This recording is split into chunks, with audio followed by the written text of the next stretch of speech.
Planning your first fieldwork trip in East Africa? Come pack with me, from research equipment and medicines to clothes and all the little things I wish I'd remembered. If you're new here, welcome. This is Rael, the proud social media manager of Afrobee project, who happens to be obsessed by travel and packing. When I was looking for packing lists for fieldwork in Africa, I couldn't find much. Thus, I decided to provide the lacking information here.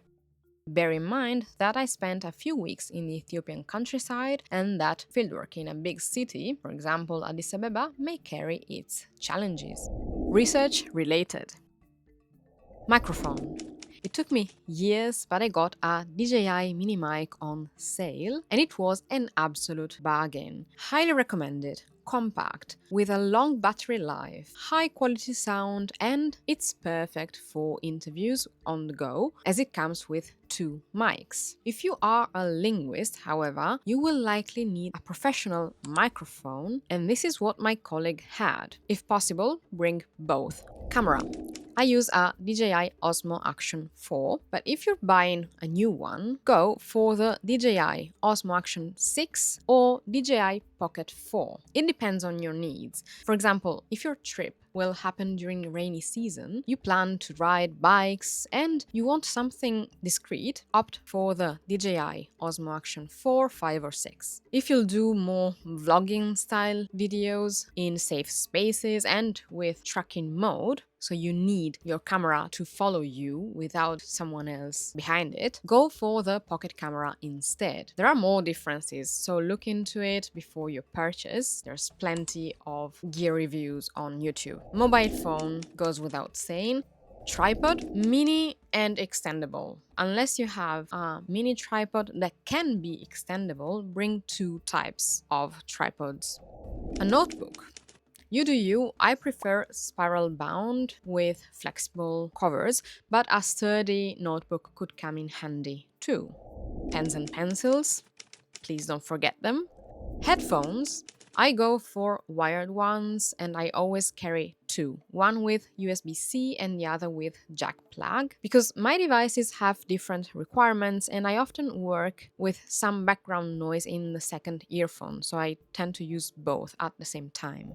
Laptop, don't forget a padded case. It will protect it from the dust too. External hard drive, better if it's an SSD. At least bring 1, possibly semi-empty or empty, or 2 for backup. After fieldwork, I bought 2 SSDs, 2 terabytes each, but on my trip, I had a bulkier hard drive with less storage, and I had to delete a lot of it to keep recording. This depends on your needs. Pro tip, if you will film a lot, and cannot bring extra storage, I suggest recording in 2.7K instead of 4K. Extra memory cards. These are extremely expensive nowadays. Thank AI for this and stop using AI for everything, so this will stop being a luxury item. Please and thank you.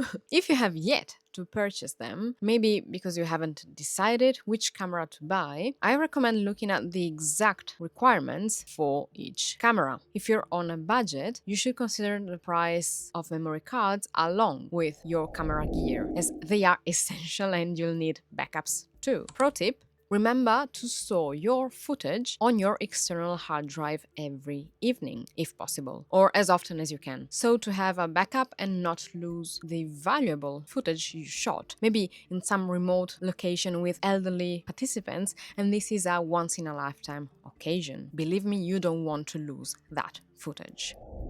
Phone charger. If needed, don't forget a power adapter or even a voltage adapter, depending on the countries you travel from and to. Camera charger. If you're buying a brand new camera, I highly recommend the creator package or influencer package, or however they call it. It includes a tripod but also 3 batteries with their own fast charging case that stores SD cards and can be charged with a power bank on the go. We do love a multi-purpose item in our luggage.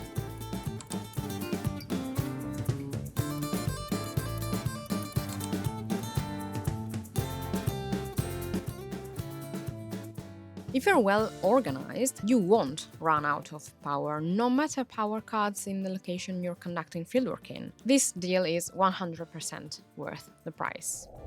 Extra batteries.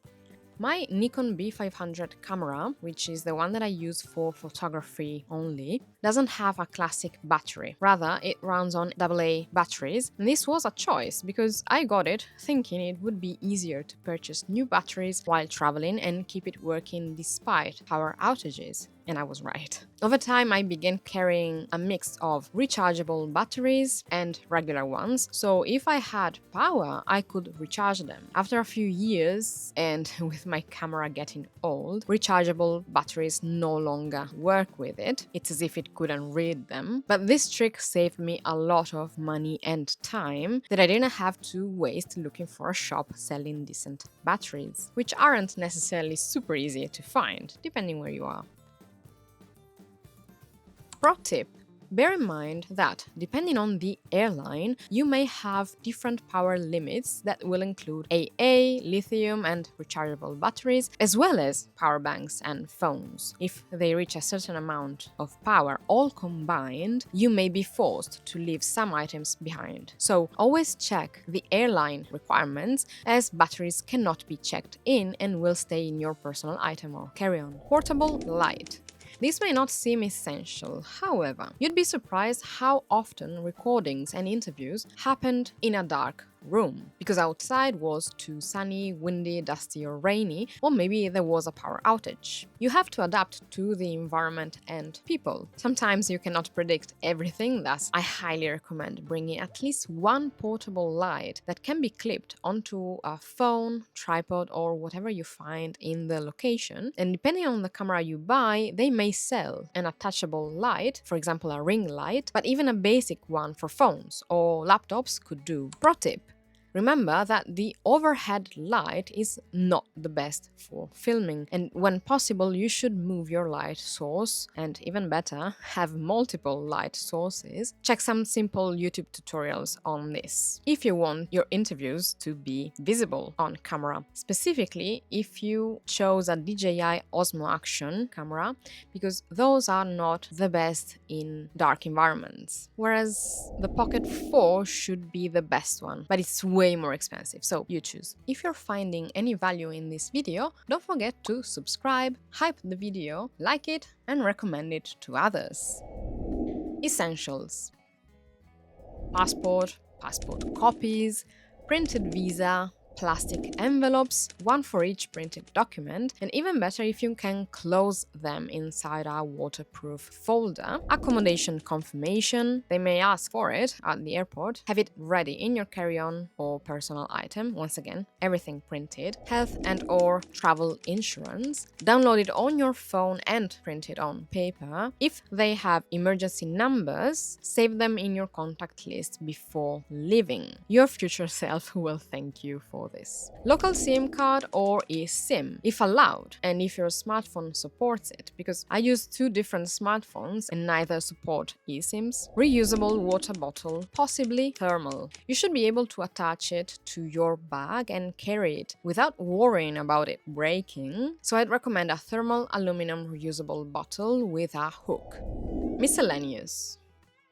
Headlight or any torch. Having a headlight was truly handy, in particular during power outages, but also to walk back home after dinner, since the streets were pitch black. Pro tip: if this is your first trip to East Africa, just know that the sun sets at 6 all year round, and after that, unless you're in a big city, all streets will be dark. Locals may not use a light at all, so you will draw attention to yourself, which can be dangerous. So unless you really have to, you're walking with locals who know the area by heart, or you're moving around by car, avoid leaving your accommodation at night. Insect repellent. The strongest you can find, not just for mosquitoes, but for other insects too. We will talk about the mosquito net in a moment. Pro tip: If, like me, you are hypersensitive to mosquito bites, bring pimple patches. These will stop the itching and prevent you from causing any abrasion or bleeding that could turn into an open door for other germs. You can use post-bite gels too, but this year pimple patches did miracles for me. You can also buy the big rectangle ones and cut them depending on the size of the bite. Super handy, truly.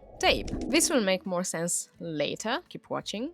Water purifier. My colleague kindly shared her clean water with me, so I didn't have to bring my own purifier, but even a purifying straw could save you. Money belt. The type that can fit under your shirt and disappear. This is to protect your money and passport if needed, and this is also your reminder to grab cash. Flip-flops. To take showers, yes, but also to have a break from sweaty and dusty boots, for example. Ziploc plastic bags for food, to store items that could get wet when you move from one spot to another, for your passport, and so on. These are truly essentials for me. A rope with clothes pins. Sewing kit. Even something tiny like this Muji kit can be a lifesaver. Sunglasses. Possibly inexpensive or without a brand clearly visible on them. Packing cubes or even better, reusable vacuum compression bags. This type, for example, allows you to push air out with your hands without having to carry any extra tools. They not only compress your clothes, but they also work as waterproof bags. Just keep in mind that they reduce space but not weight. So don't count on them if you hope to pack a lighter bag carrying a huge amount of clothes. Medicine.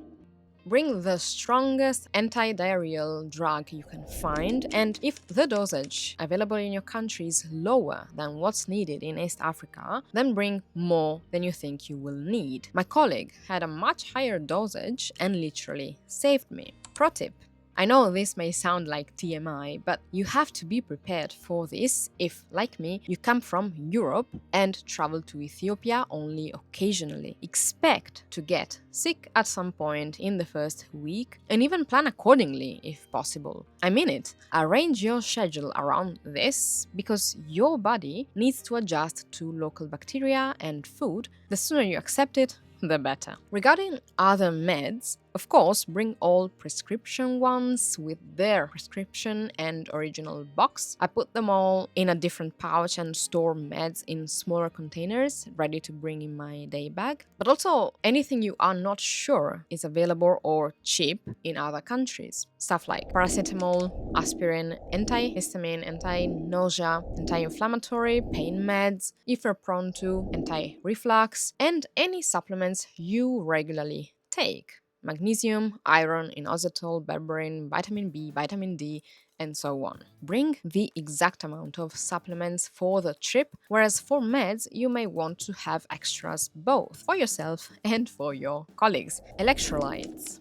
Magnesium and potassium supplements, electrolytes that you can pour in your water bottle. Pick your favorite, but bring some, especially if you expect to lose a lot of liquids. Period products. Bring your own, as these are not easy to come across in the countryside, and even in a major city you may not find anything truly comfortable. Pro tip: if you're used to, bring your period cup, but keep in mind that you don't have your regular dedicated pot to sterilize it in. Reusable period products like cotton pads and period underwear can be a great idea if you have a clean space to wash them and dry them. Either way, I would bring mini pads, even if you don't expect to have your period, because they can make you feel fresh longer. Even when washing your clothes is not as easy or clean as you'd wish. I remember doing laundry in Mombasa, Kenya, and that water was never truly clean, so our clothes never got totally clean either. Keep that in mind. Face masks. This should go without saying, but bring them not only for safety when you're on public transport, crowded places, the airplane, please, but also to protect yourself from the dust while on a tuk-tuk or motorbike. Toiletries. This list is variable, but here are some things I wouldn't skip. Solid hand soap, shampoo, body wash. Liquids are heavier and can explode, so reduce them when possible. Solid soap lasts longer, and if you bring a loofah or even better, a shower glove, you can store your soap in it and wash yourself without wasting any product. If you bring a separate soap bar and body wash, you can use the first to wash your clothes too. Some soaps leave stains, so maybe try them at home first. Otherwise, bring washing sheets that you can dissolve in the sink to hand wash clothes. These are from the store normal, but you have to be careful and your hands cannot be wet when you open the case, so it's not as easy to use as a soap bar, but they are lighter and maybe they work for shorter trips. Pro tip: this is not necessary, but sometimes I travel with solid toothpaste, specifically tablets, deodorant, and sunscreen. Micellar water along with cotton pads, reusable or not. This can come in handy as a face detergent that doesn't require any water. I cannot tell you how useful this was in certain circumstances. Plus, if you use any makeup, this is a makeup remover too. Wipes. Intimate, cleaning, sanitizing, you name it. I bring them all in small sizes because I find them extremely useful. Of course, I bring a small hand sanitizer too, but sanitizing wipes are great for the airplane, any table you may eat at, your bag, and so on. Cleaning wipes are perfect for anything that spills in your bag, on your clothes, and not only if you travel with kids. Intimate wipes do the same job as micellar water because you never know when you will have access to clean water and decent toilet paper. And yes, I also bring a fair amount of paper tissues. Toothbrush. Bring the one you prefer, but I would leave the electric one at home if East Africa is your destination. Pro tip: a little trick. You cannot drink water from the tap normally, so there are two options for brushing your teeth. One, you have your reusable bottle or a plastic one and you just pour some water on a toothbrush. But I would recommend number two. I got this idea from a friend of mine who I lived with in Mombasa, Kenya. Thank you for the tip. Once you have to do it every single day for years, you realize how much water you are wasting just pouring it on the top of the toothbrush. She had this trick of making a little hole in the lid of a plastic water bottle that she would squeeze onto the toothbrush. This way is more powerful, you control it better, and ultimately waste less water. Bonus: you want to have a water bottle right next to the tap at all times, so it also reminds you that you cannot drink tap water. Thus, you just use tap water to wash your hands or your clothes, but not to drink or to brush your teeth. Clothing. It depends on the weather and the season you travel in. However, these are some tips that work either way. Scarf to cover your shoulders or legs to protect you from the wind and dust, to sit on, and so on. This is extremely versatile and useful. Long trousers, possibly wide. I mean, women should avoid tight clothing in general, and even if you may disagree with it or see it as oppressive, so to speak, this may save you, and it's more considerate of the local culture. Long trousers to protect you from tall grass, insects, dirt, etc. T-shirts, long-sleeved shirts, raincoat. I brought a waterproof jacket that came in handy because at night it can get chilly. So depending on the season, you may want to bring a lighter raincoat or a padded jacket like mine. Knee-length long skirt or dress. In Tanzania and Kenya, these were the most suitable bottoms for women. The longer the better, and these should be wide, as I said, just like the trousers, t-shirts, anything really. The point is, women should not wear any tight clothes that reveal the shape of their body. Jumper. Underwear, yes, this goes without saying, but bring more than you would normally carry if you're not sure you'll be able to do laundry regularly. This is the case if, along with power outages, you are in a place where water is scarce. Water dust resistant shoes. I would opt for ankle boots, no matter the season, and if you have room for it, bring lighter shoes too, like trainers or the pair I brought here, so you can let your feet rest or let the boots dry after a day out during rainy season, for example. Inexpensive accessories. As we said, sunglasses shouldn't be branded either, and the same is valid for anything you bring and that you value.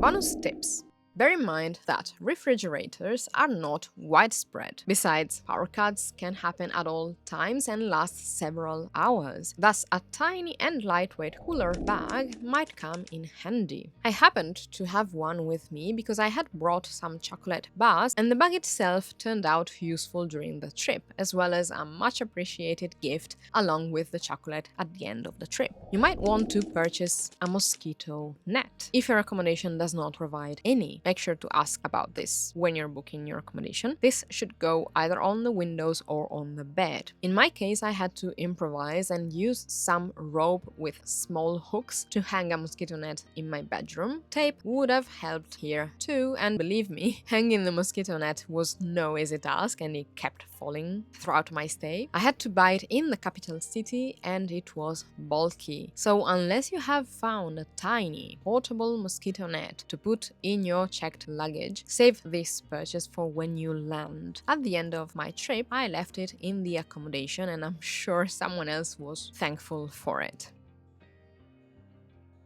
Be prepared to take showers with bugs and spiders, and if you have any insect-related allergy, don't forget your antihistamine. What I wish I brought.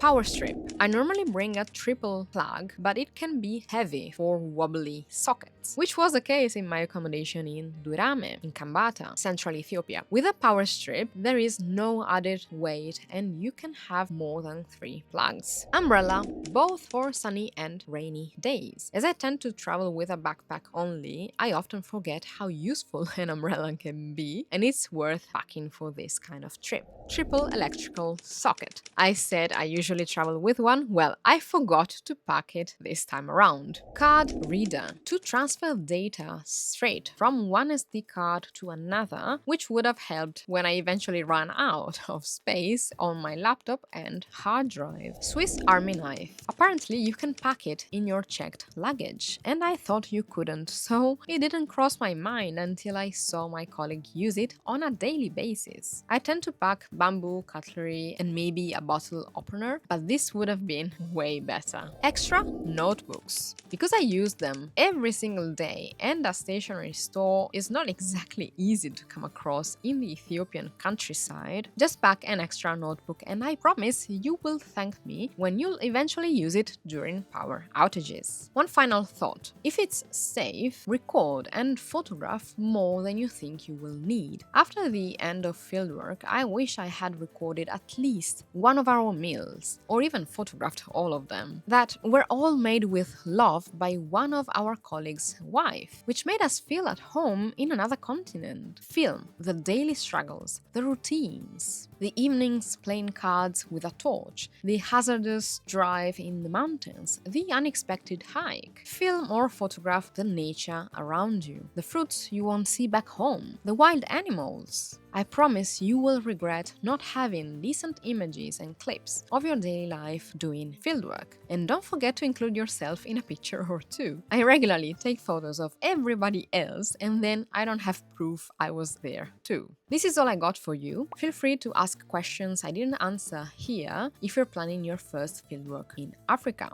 And now that you watched this, check out the video on the screen. Thank you so much for watching and I will see you in the next one.